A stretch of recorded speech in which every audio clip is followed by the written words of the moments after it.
welcome back to another Gadget Report. Let's talk gadgets. And today we're going to talk about an article published by IATA, and it talks about the European market and the demands the Europeans are doing. They say that Europeans demand more efficiency in the European market. So come with me, let's talk gadgets. So let's talk gadgets. Let's talk about the European market. And I'm going to refer to my article in the screen, and I'll put the link below so you can also read this very interesting article. It talks about this issue in several aspects like sustainability, noise, infrastructures issues. So it's really a very comprehensive article. I'll leave the link below, and you can obviously read all the information it has. Here I'm going to just talk about it with obviously my opinion. So according to the article that was published by IATA in the 14th of February, the Europeans want more from aviation.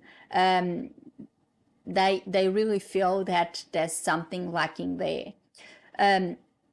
Quite frankly, I think it's not just the Europeans, even though the article obviously mentioned the Europeans, but I think this has been something that happens worldwide, and the public are really demanding more and really want things to start happening around the world in regards to aviation. We know that in Australia, it is that way. The sector has extremely high demand, and that's worldwide. I've been talking about this for a while now. It's not just in Europe, but it's worldwide. We've seen high demand even here in Australia. It's a very high demand market at the moment. However, in Europe, the article says that there is high competition, which is, in my view, a very good thing, because if there is competition, there's more offer, and the prices will come down, and obviously they will meet that demand, because once you get more competition, you get more flights, you get more people traveling, and it's good, it's positive for everyone. That's my view. And they say that in 2023, air travel in Europe increased more than 20%, generating an estimate of 7.2 billion euros in profit. So this is a very, very, very cushy profit for the European market, and that 20% increase was obviously welcome. I believe European airlines welcomed this increase. However, the article mentioned that some areas are more profitable than others. They mentioned that, for example, the Mediterranean would be more profitable, whilst Eastern Europe, for example, is not as profitable. And they mentioned obviously that the conflicts, like the conflict in Ukraine and now in the Middle East, affect all of this, and that's obvious, because people, once there's a war, there's restrictions in the the airspace, and even if there wasn't, people usually don't like to travel to areas where there's conflict and where there's war. It's obvious. So it's obviously sad, but it's something that was expected. When there is a war, obviously the tourism and aviation are obviously affected, because in the particular case of Ukraine, they don't even have the airports open and things like that. So it's obvious it's going to be affected. So they talk about infrastructure as well, and what they say is that capacity issues affect aviation, and some airports may even reduce capacity. And this is something, and they mention in the article, throughout the article, they keep on talking about Schiphol in Amsterdam, because apparently that airport, they are planning to reduce capacity due to noise restrictions and things like that. In fact, the article wants a more balanced approach to all of this, and they want things to be done in a more balanced approach in order to, yes, meet the noise commitments, but also see the commitments and the needs of this industry as well. So, and then the fragmented skies. I have mentioned before, and I even wrote an article about this. I believe at the time was from a press release from KLM that they wanted one sky, a unified sky for Europe. It's almost like a big motorway rather than fragmented skies where there's different routes and all that. And they, again, this issue comes into mind again in this article. So obviously the article points out that there's a lot to be done in regards to infrastructure, more investment in infrastructure, more investment in technology, and knowing all these things, because it's obvious that they really need to change in order to meet the demand. They again talk about the single European sky, but it's one of those things. Again, they talk about sustainability, and this is something I have been talking about. I spoke about this last year, throughout the year, and I've been talking about this. Not only airlines are actually going towards meeting the net zero, etc., getting SAF and getting more fuel efficient airplanes, etc. The public, I think the public is the drive behind all of this. People obviously want to know what's going on, what is the industry doing in regards to climate change and in regards to the environment. So it is obvious that if airlines want to thrive, if airlines want to continue on the path of success, they really need to pay attention to this, and that is something that obviously passengers want. Passengers want more sustainability, fuel efficiency, etc. And in reality, we know that this is happening because we know that planes now and more than ever, they are more fuel efficient, because every single I